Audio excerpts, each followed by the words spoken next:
Por otro lado, y esto es un tema muy delicado, muy delicadito. Pero por otro lado, hay énfasis dentro de este grupo, mucho énfasis últimamente, si bien desde antes uno de ellos ha sido muy enfatizado, pero últimamente se habla mucho de que el don de apóstol sigue vigente y está por ahí, el de apóstol y el de profeta. Apóstoles establecieron el fundamento en lo que ellos compartieron, dijeron, hablaron del Señor, y después se escribió por inspiración del Espíritu. Eso es el punto y aparte. Eso es el grupo apostólico, no hay más. No hay más, no hay más repetición. La teoría, o mejor dicho, la doctrina de la sucesión apostólica vino muchísimo más tarde. Y algo de eso vamos a entrar antes de terminar, ¿no? Y luego el don de profeta. Y cuando vamos a entender el don de profeta, seguro que el hermano Quique os compartió y os dijo, no, yo no quiero añadir quizá más cosas, ¿no? Pero seguro que habéis entendido que el don de profeta es dado por el Señor en la iglesia y de hecho es muy importante porque en Corintios está puesto en segundo lugar. Es decir, primeramente Dios dio a la iglesia apóstoles, después profetas. ¿Y quiénes eran los profetas? Entonces, si no entendemos esto, caemos de plano. El profeta no era en el sentido antiguo testamentario del que ve el futuro, de que te puede decir cosas que van a pasar en el futuro. Ese es un tipo de profecía. Pero el profeta como don que ha dado a la iglesia en un principio es el hermano que Dios levanta y comienza a decir cosas que son reveladas directamente del Espíritu ahí a ese hermano y comienza a compartir a los hermanos que están ahí sentados. Porque nunca habían escuchado esa tremenda verdad anteriormente. Está edificando la iglesia, dando profecía. Tiene que ver con la edificación de la iglesia. Y dando el mensaje, puede haber consolación, puede haber exhortación, puede haber ánimo, puede haber en diferentes maneras para edificación de la iglesia. Pero lo que está dando como profeta es revelación venida del Señor. Es decir, que el don de profeta está totalmente ligado, bien unido a lo que es la revelación de parte del Señor. Efesios capítulo 3, cuando Pablo está escribiendo a los de Éfeso, mirad cómo dice: por esta causa, yo, Pablo, prisionero de Cristo Jesús, por vosotros los gentiles, si es que habéis oído de la administración de la gracia de Dios que me fue dada para con vosotros, que por revelación, yo estoy seguro que Pablo tenía el don de profeta, porque el Señor le iba revelando cosas, le daba cosas para él compartir, y después escribió por inspiración del Espíritu, dejó por escrito Efesios, capítulo 3. Que por revelación me fue declarado el misterio, como antes lo he escrito brevemente, cosas que antes no se sabían, no se entendían, nunca se habían oído, pero ahora sí, por la revelación del Espíritu pueden ser dadas y compartidas, entendidas, creídas y gozadas, todas estas bendiciones. Leyendo lo cual podéis entender cuál sea mi conocimiento en el misterio de Cristo, misterio que en otras generaciones no se dio a conocer a los hijos de los hombres, como ahora es revelado a sus santos apóstoles y profetas por el Espíritu. Que los gentiles son coherederos, ahí viene el misterio ya, ¡bum!, abierto por revelación, miembros del mismo cuerpo, copartícipes de la promesa en Cristo Jesús por medio del Evangelio. Bendito sea el Señor. Nosotros, si hubiéramos sido gentiles en aquel tiempo, viviendo en Éfeso, hubiéramos recibido esta carta del apóstol Pablo y nos hubiéramos saltado de una pata. ¡Qué bendición! Que el Señor ha querido y podemos entenderlo. Antes era el pueblo judío, solamente estaba confinado o configurado para el pueblo judío, pero pero nosotros podemos ahora también disfrutar y ser coherederos juntamente con ellos. Qué tremenda bendición, hermanos. Y los profetas eran los que tenían ese don para poder hablar en revelación.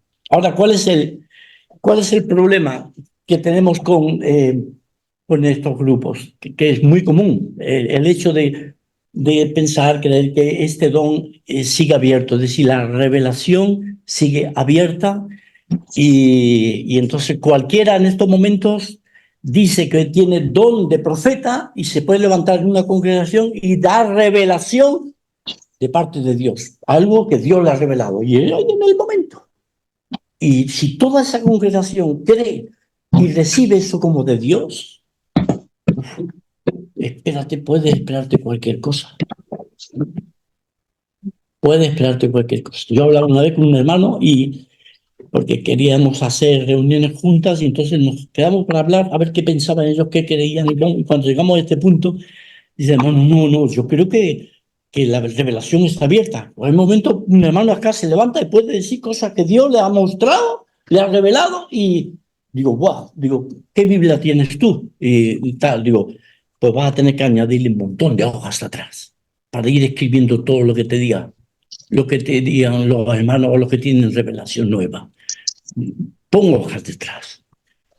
Dice, no, yo la revelación que creo es decir, cuando hay revelación es lo que dice en la escritura. Digo, entonces eso no es, ya está escrito. ¿Qué necesidad tienes de don de profecía? Si ya está escrito.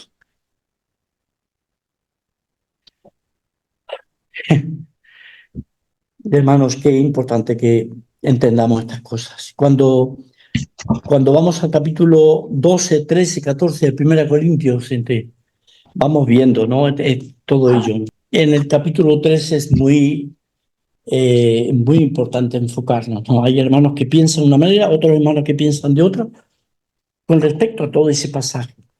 Os voy a más bien compartir qué pasa con el capítulo 13 en cuanto a la revelación abierta, pues podemos hablar, conversar. Pero ahora lo dejamos por acá, pero el hermano Puch ya él dio su enseñanza en su momento. Pero sí quiero compartiros si la revelación queda abierta o quedó abierta, pensad un momentito. Os doy un par de ejemplos nada más, nada más, porque hay mucho para hablar. Pero uno de ellos, siglo segundo, en la población de Frigia se levanta un hombre, un hermano, yo entiendo que sería un hermano, llamado Montano, y junto con él, dos hermanas, Priscila y Maximila. Los tres dicen que tienen don de profetas. Y entonces empiezan a dar revelación. Y se va conmoviendo la Frigia y de hecho empezó a extenderse toda su manera de entender la cuestión de la revelación y llegaron a decir barbaridades. Hacían cosas y decían cosas muy interesantes, que no podemos decir no, pero de otras cosas no. Y llegaron a un punto en el cual incluso dijeron que ya la venida del Señor estaba ya y que iba a venir en tal población y que nos fuéramos allí para recibir a Cristo. Y con fecha incluida. ¿Os suena eso algo a los tiempos actuales que estamos viviendo? Eso ocurrió en el siglo II. Después todos esos grupos fueron llamados montanistas. ¿Y qué pasó con ellos? Pues enseguida los hermanos, los pastores de diferentes iglesias locales pararon la oreja cuando vieron que aquello se extendía, se juntaron, vieron, oraron, pensaron y confrontaron a este hermano Montano y le dijeron, esto no. Y que él persistió en seguir por ese camino y al final tuvieron que separar y cortar la comunión con él y con todos los que estaban llevando ese camino, ¿no? Eso ocurrió en el siglo II.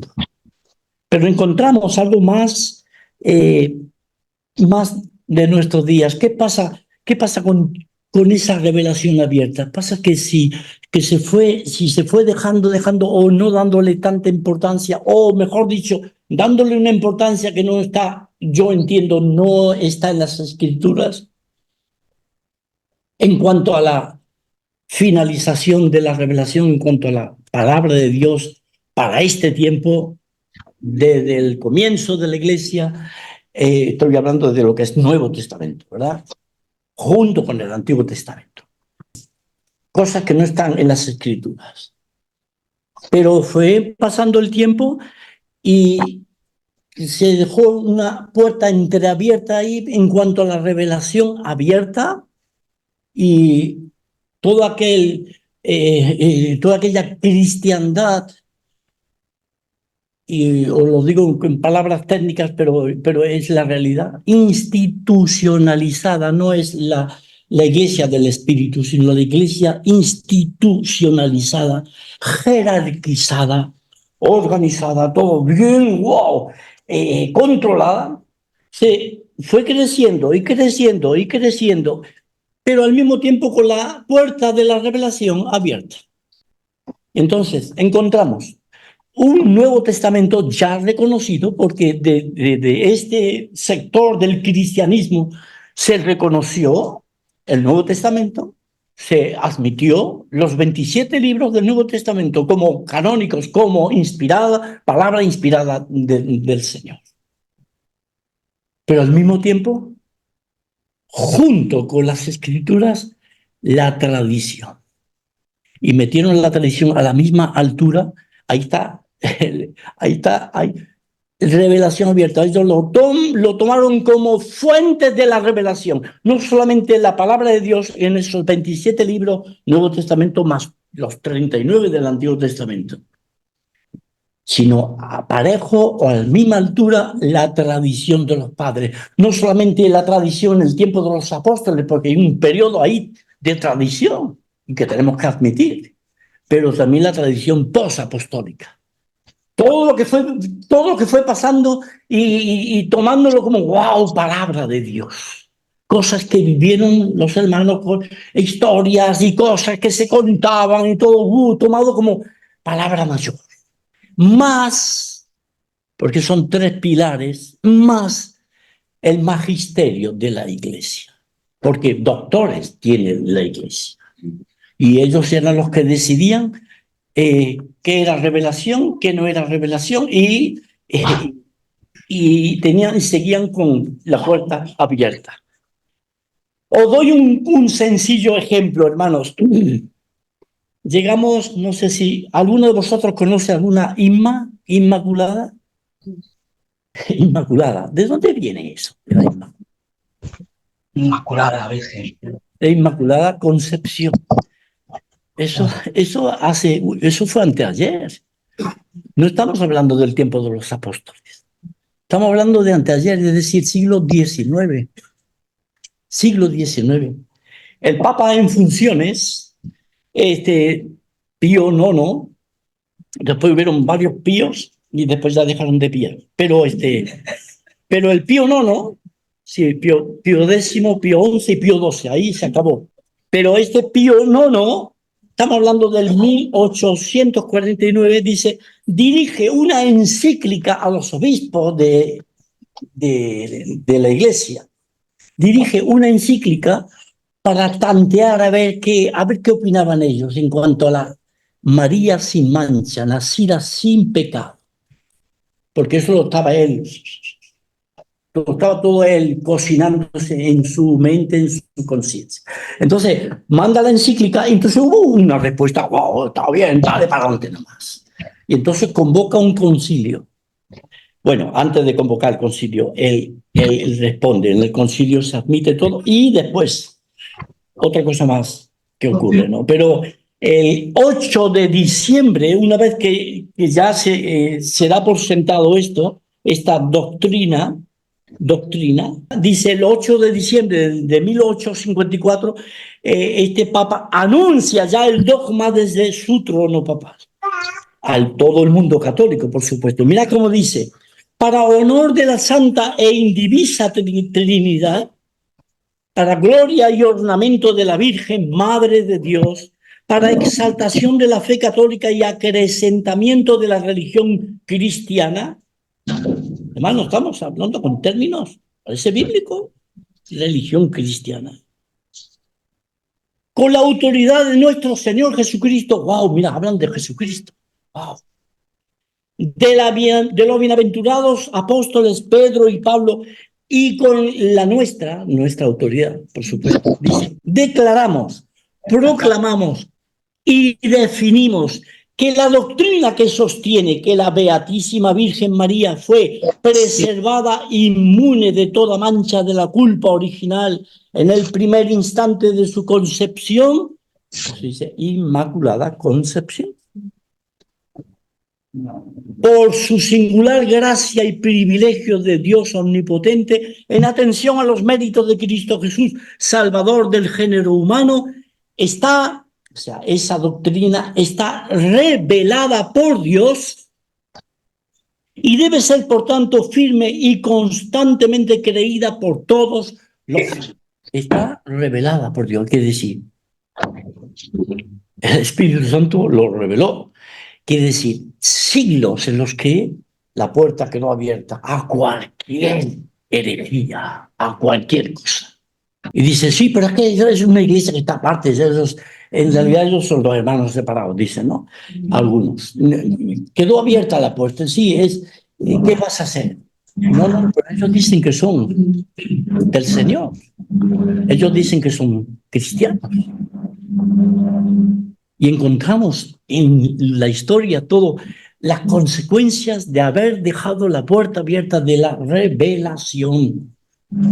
Los profetas, hermanos, levantados por el Señor, por el Espíritu Santo, en el primer tiempo, los primeros tiempos de la iglesia, para dar revelación. Llegó un momento en el cual el Señor dijo, bueno, ese es el tiempo. ¿Por qué? Pues porque ya está la palabra escrita, ya está la voluntad de Dios para este tiempo de la iglesia, para este tiempo, hasta que el Señor venga. Esta revelación está dada ya está completa. Entonces, ¿qué necesidad hay de que otros se levanten y sigan dando revelación si ya la tenemos, la revelación acá? En las escrituras dadas para nosotros, para su disfrute, para nuestra obediencia a lo que el Señor nos dice. Y ya digo, hay otra cosa más. Y podríamos dejar estar días y días hablando, hermanos, días y días. Poquitos años después, el mismo que trae el dogma de la Inmaculada convoca el concilio llamado Vaticano I. Y en el concilio ya iban con el trabajo ya preparado para que los obispos de todo el mundo admitieran, aprobaran que el Papa es infalible, que cuando habla ex cátedra es palabra de Dios, es revelación, es revelación abierta, sigue abierta. O sea, él puede decir cualquier cosa en un momento determinado, ex cátedra. ¿Cuándo es que habla ex cátedra? Ni ellos mismos se aclaran todavía cuándo es ex cátedra. Vas a los teólogos católicos y todavía no se han aclarado. ¿Qué quiere decir? De hecho, hubo un cardenal que tuvo verdaderamente agallas para su tiempo, ¿no? Fue un hombre muy sincero en el sentido, aún dentro del catolicismo y todo ello. Pero era un cardenal alemán que se opuso, dijo, no, esto no es. ¿Desde cuándo un papa es infalible? Y se opuso, y al final.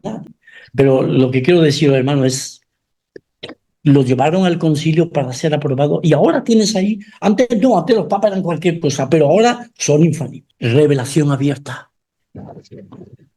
Quiero decir, hermanos, si nosotros queremos, nosotros recibimos eso, que yo lo veo que no es escrito, en cuanto a lo que tenemos ya es por escrito en la Biblia nuestra, Antiguo y Nuevo Testamento, si queremos añadir más a esto, pero podemos llegar a meter la pata de una manera, pero mal, ¿no? Sí, Silvia, ¿cómo? Que en Corintios, cuando habla de los dones espirituales, que dice que a dones de sanidades por el mismo espíritu, a otro el hacer milagros, a otro profecía. O sea, la palabra ya estaba escrita, pero hay, o sea, sanidades, milagros, profecía. Vemos que están entre los dones. Pero esta profecía, claro, la palabra ya estaba escrita, bueno, faltaba la revelación de San Juan, pero no sé qué tipo de profecía sería, cosas que tienen que pasar, que tienen que ocurrir, quizás, ¿no? Sí, Y yo creo va. Que el poder del Espíritu Santo sana todavía y puede hacer milagros también. Sí, Dios puede, claro que puede. Dios, O sea, Dios, claro que lo hace también. claro que sí, claro que sí. De la incredulidad. Claro que sí, que Dios puede curar, puede sanar y puede. Puede profecía que hay en los dones de profecía, que existe el don de profecía. Y dice que muchos cuando eran bautizados y hablaban en lenguas, profetizaban también. Dice. Ajá, ya. Pero tenemos que entender qué era esa profecía, qué cosas profetizaban. Estamos viendo que el don de profecía era revelación, daba revelación y cosas que antes no se escucharon o no se entendían, y era para la iglesia supiera y tuviera al tanto de lo que Dios le estaba concediendo a la iglesia. Cosas para el tiempo en que los hermanos vivían y para cada época de la iglesia, y cosas que podían anunciar también cosas que tenían que ver con el futuro. Por ejemplo, el Apocalipsis, profecía, y Juan escribe ahí el Apocalipsis, pero habrían hermanos, lo más probable, habrían hermanos que a lo mejor estaban dándole revelación y en esos momentos no tenían ni idea de lo de las cosas que iban a suceder, pero era lo que se estaba enseñando. Y se podía entender más o menos. De hecho es que ocurre en el día de hoy también. Es decir, tenemos ya la revelación, tenemos un Apocalipsis, y todavía hay hermanos que piensan de una manera aquí, en este pasaje, de otra, porque todavía vemos como en oscuridad, vemos en parte. No tenemos todo el conocimiento, pero ya la revelación ha sido dada. ¿Entiendes, Silvia? Entonces, los hermanos hablaban, daban revelación, y era en aquel tiempo, pero ahora ya no hay revelación, ya está dada. Que esta profecía a lo mejor no era doctrinal, a lo mejor eran cosas que tenían que suceder, cosas, no sé. Manolo, Sí. Entonces, por ejemplo, se podría decir la revelación ha acabado, ¿no? Y la tenemos, ya no hay más revelaciones. Pero el don de profeta, o sea, se podría decir que el don de profeta, como de revelar cosas que no estaban escritas antes, ha acabado, pero el don de profeta, como pone aquí de hoy, que predica desde la palabra de Dios escrita, todavía sigue vigente. ¿Me entiendes lo que te quiero decir? No, hay quienes piensan que viene a ser el mismo. El que predica la palabra es profeta. No. El don de profeta era para aquel tiempo. Está entre comillas. Cuando se pone entre comillas, quiere decir, ojo. Y es un malentendido. Se piensa que el hermano que predica es profeta. No. Entonces, ¿qué sería? No sé, Quique, ¿tú qué piensas? Pero yo no lo veo. O sea, el don de profeta no existe ya. Es un hermano que predica la palabra de Dios, que tiene don de exhortación, y hay dones que permanecen. Pero el don de profeta para el tiempo primero de la iglesia ya llegó un momento en que... Lo más amplio de la palabra que es del profeta, que es hablar la palabra de Dios. En ese sentido amplio podemos decir que, bueno, claro, el que predica la palabra de Dios, pues en un sentido es un profeta en el sentido amplio de la palabra. Que habla la palabra de Dios ya... Pero no porque tiene don de profeta. No, porque predica la palabra de Dios escrita. En ese sentido, el profeta es alguien que habla de parte de Dios, ¿no? Estás hablando de parte de Dios. En ese sentido es un profeta siempre que es la palabra de Dios, evidentemente. No nuevas revelaciones, ni profecías del futuro, ni cosas así. Yo os doy una ilustración muy sencilla, que estaba pensando en casa. A ver, ¿cómo lo puedo yo explicar si llegara el caso? No quería meterme en este asunto, pero bueno, lo digo rápidamente. ¿Cómo puedo yo explicarlo con un sencillo ejemplo para que entendamos? Cuando vamos, 1 Corintios 13. La lengua dice que cesarán. El verbo ahí es diferente a la profecía y el conocimiento, que es acabarán. Es acabarán y las lenguas cesarán. Las lenguas cesarán quiere decir que por sí mismas sí se van apagando. Y esta noche alguno de vosotros va a ir a la calle y va a hacer ¡pum! ¡Y todo! ¡Wow! Las lenguas, las señales, los milagros, la sanidad. ¡Wow! ¡Bum! ¡Sí!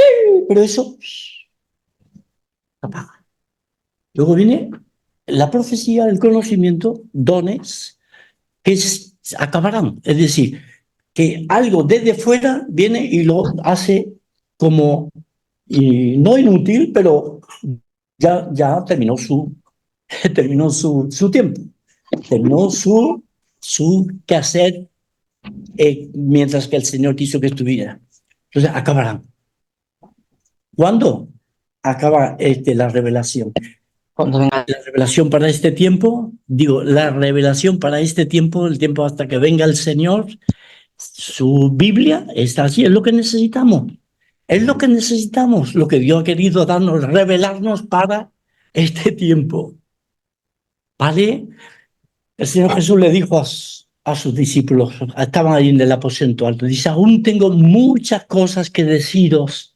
Dice, pero ahora no las podéis sobrellevar. ¿Entendéis? Y ahora hay muchas cosas que no entendemos de la palabra, de la revelación, está escrita por la inspiración del Espíritu aquí, pero hay cosas que no entendemos, no conocemos. No te asustes, quédate tranquilo, porque llegará un día cuando venga lo perfecto, que ahí entenderemos todo. Y conoceremos cómo fuimos conocidos. ¿Me entendéis? ¿Entendéis? Entonces, hay toda una noche a través de la cual estamos pasando. El apóstol Pedro dice, todo esto pasé en el monte, pero haréis bien en estar atentos a la profecía como a la palabra profética más segura, a la cual hacéis bien estar atentos, como una antorcha que alumbra en lugar oscuro, como una antorcha que alumbra en lugar oscuro, hasta que el día esclarezca. ¿Vale? Entonces, hay cosas que no acabamos de entender. Hay cosas que, y de ahí vienen pues la escuela de los calvinistas y los arminianos y los otros y los otros. ¿Por qué? Porque todavía no, porque todavía estamos conociendo en parte. No es todo. Tenemos revelación, pero no es todo lo que podemos conocer, porque no es el tiempo de conocer todas las cosas cuando venga lo perfecto. Entonces ahí sí. De forma anticipada o de forma, dijéramos, temporal, vino lo perfecto, es decir, para nosotros, para lo que necesitábamos, ahí tenemos la palabra del Señor. Esto es perfecto para lo que necesitamos ahora, los hermanos, la iglesia de Cristo. Pero cuando venga lo perfecto, decidirá lo definitivo, en forma definitiva, porque la palabra del Señor a veces, muchas veces, habla con doble referencia, doble sentido, para lo temporal, para lo de ahora y para lo que va a venir después. Y todo lo que están viviendo estos corintios con respecto a los dones, unos que eran muy guau, pero que no, que va a llegar la noche de San Juan y esos dones van a... Y al día siguiente ya no va a haber nada. Y los otros dones van a acabar, porque tienen su tiempo, tienen su lugar. Viene el tiempo perfecto en el cual pues el Señor lo deja ahí, porque es para ese tiempo, pero hay más, porque ojo que, cosa que ojo no vio ni oído yo, ni ha subido al corazón del hombre, son las que Dios tiene preparadas para los que le aman. Es el mismo contexto de Primera de Corintios. Y en el mismo contexto ahí se habla del hombre natural, no puede entender las cosas que son de Dios. Pero dice el apóstol Pablo, estas cosas que ojo no vio, etcétera, nos las ha revelado el Señor. Podemos entender, podemos escribir, pero no es del todo. Porque, cuidado, no os asustéis ni escandalicéis, porque la revelación ha sido cerrada pero al mismo tiempo queda abierta, Señor, que puede revelarnos más cosas. De hecho, nos vamos a quedar atontados. ¿Por qué? Pues porque la revelación va a ser, ¿cómo puedo decir? Cabal, completa, en el sentido de que vamos a conocer como fuimos conocidos. Ahora vemos como por espejo, en parte, pero cuando venga lo perfecto, entonces conoceremos como fuimos conocidos. Ahora vemos al Señor las Escrituras y nos gozamos y tal, pero no lo hemos visto cara a cara todavía. No es igual que los judíos cuando vino el Señor Jesucristo. No estaban el pueblo de Israel mirando más que sombras y figuras y cosas que, wow, y ahí, y el templo, y el tabernáculo, y los sacrificios y todo. Y viene el Señor y da vuelta a la esquina y dice, hola, estoy aquí. Y todos quedan centrados en la sombra, en lo que tenían. Y no acababan de entender que tenían al Cristo ahí delante de ellos. Cara a cara podían verlo. Pues exactamente igual, hermanos, yo creo, exactamente igual. El Señor viene y esa luz de la noche, esa antorcha, eso, ¿qué va a hacer cuando el sol de justicia Él se aparezca? Cuando venga el Señor a hacer su obra, a reinar. ¿Qué va a hacer? ¿Qué es con esas luces? ¿Van a quedar ahí? ¿Van a quedar ahí? Porque la palabra viva, el mismo verbo va a estar presente entre los hombres. Cara a cara se le podrá ver. Entonces la revelación plena es el Señor mismo ahí delante nuestro. ¿Qué necesidad tenemos de ir? Mira, espera, deja Jesús, a ver, ¿qué dice aquí en Efesios? Espera, a ver si entiendo. Hey, ya vamos a estar con Cristo, disfrutando de Él, personalmente, disfrutando de Él para siempre. Pues eso digo, hermanos. Por un lado, revelación abierta, no. Si quieres añadir a la palabra del Señor. Pero revelación abierta para más adelante, sí, porque si no puede, no va a llenar de conocimiento de lo que Él quiera llenarnos, hasta donde Él quiera. Porque las cosas secretas pertenecen a Dios. Y las reveladas para nosotros y para nuestros hijos, etc. Y hasta donde Él quiera nos va a dar su conocimiento de su bendición por los siglos de los siglos. Entonces, en base a ese, así ha dicho Jehová, cuando predicamos la Escritura, es lo que hacemos. Si solo predicamos la Escritura, claro. Ya. Estamos diciendo, así ha dicho Jesús. O sea, en ese sentido, estamos ejerciendo. Ya, pero entiende, ¿no? De que quiero decir que tengas el don. ahí va. Pero sí, en ese sentido estamos dando, compartiendo. El Señor, Ajá. estamos haciendo esta labor. Ya. O sea, así ha dicho Jehová, tiene que jugar. El Señor así quiere que continúe. No decir, esto es lo que yo creo que ha dicho, o así ha dicho fulanito de tal. Pero es eso, que el peligro está en que si se toman como vigentes las cuales todavía el don de profeta, deja la puerta abierta para la revelación nueva. Y por eso Pablo en el capítulo 3 de 1 Corintios dice bien claro que el único fundamento es Cristo. Y el peligro de los profetas será ese, que fundamental, Dios ha dicho y tal. Y por eso Pablo en 1 Corintios 3 dice, el único fundamento es Cristo.